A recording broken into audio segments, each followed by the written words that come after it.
Buyurun. Sevgili seyirciler, Antihor ağız aparatını şok bir fiyat kampanyasıyla sizlere gönderiyoruz. 39 TL artı kargo bedeline kısa bir süre içerisinde adresinizde olacak ve bu fiyatı aldıktan sonra siz de bu Antihor ağız aparatı sayesinde artık horlama sorunuyla karşı karşıya kalmadığınız gibi uyku apnesi probleminiz de varsa onun da tedavi olmasına yardımcı olacak bu ürünle geceleri çok daha rahat uyuyacaksınız. Şimdi bir şey daha eklemek istiyorum. Bakın fiyat çok cazip. Doğru Adam Erdem'in anlattığı her ürün siz değerli halkımızın cebine hitap eden ürünlerdir. Yani öyle fazla paralara değil, çok cazip fiyatlara gerçekten mükemmel sayılabilecek, hayatımızın her alanında bizlere faydası olabilecek ürünlerdir.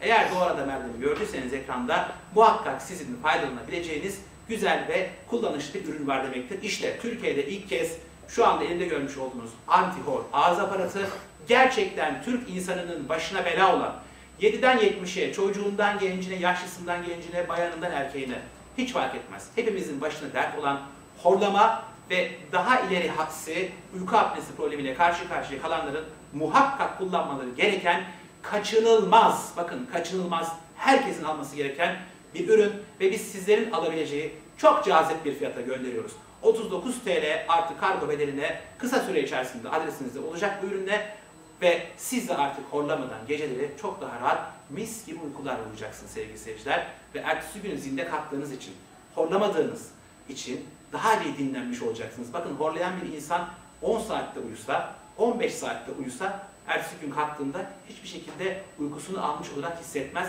Devamlı olarak üzerinde bir yorgunluk ve uyku hali vardır. Ancak bu aparatı kullandıktan sonra 4 saat uyuduğunuzda hani adam akıllı gerçekten horlamadan o hani solunum yolunu açtığından dolayı horlamadan uyuduğunuz için sizin o gerçekten uyuduğunuz 4 saat uyku apnesi ve horlama sorunuyla karşı karşıya kalan bir kişinin uyuduğu 12-13 saatlik uykuya bedel olacak sevgili seyirciler. Onu da özellikle belirtmek istiyorum.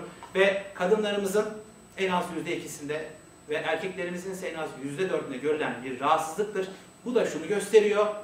Astım ve şeker hastalığıyla neredeyse birebir yarışabilecek boyutta, ciddiyette bir problem olduğunu, mutlaka bu sıkıntının, bu rahatsızlığın önüne geçmek için bir adım atmamız gerekiyor. Bugün astımdan ve şeker hastalığından kaybettiğimiz birçok insan var. Eğer önünü almazsak, daha doğrusu önünü kesmezsek, uyku apnesi dediğimiz problem, horlamanın 2 adım daha ilerisidir. Bunu özellikle belirtiyorum. Yani horlamayla başlar, 1 basamak, 2 basamak derken bizi neticesinde uyku apnesine götürür ve önünü almadığınızda Allah göstermesin hayati tehlikesi olan ciddi bir rahatsızlıktır. Ben sadece bunu söylüyorum ve Antihor uyku apnesiyle artık bundan sonra geceleri çok daha rahat uyuyacaksınız. Efendim, şimdilik benden bu kadar ama bu müthiş fırsat kampanyasıyla Türkiye'deki herkesi geceleri artık çok rahat uykuya davet etmek için bu ürünü tanıttık. Artık insanlarımız horlamadan uyuyacaklar ve uyku apnesi başlarına bela olmayacak. Efendim bir başka fırsat kampanyasında tekrar görüşebilmek üzere. Hoşça kalın. Bir şey daha ekleyelim.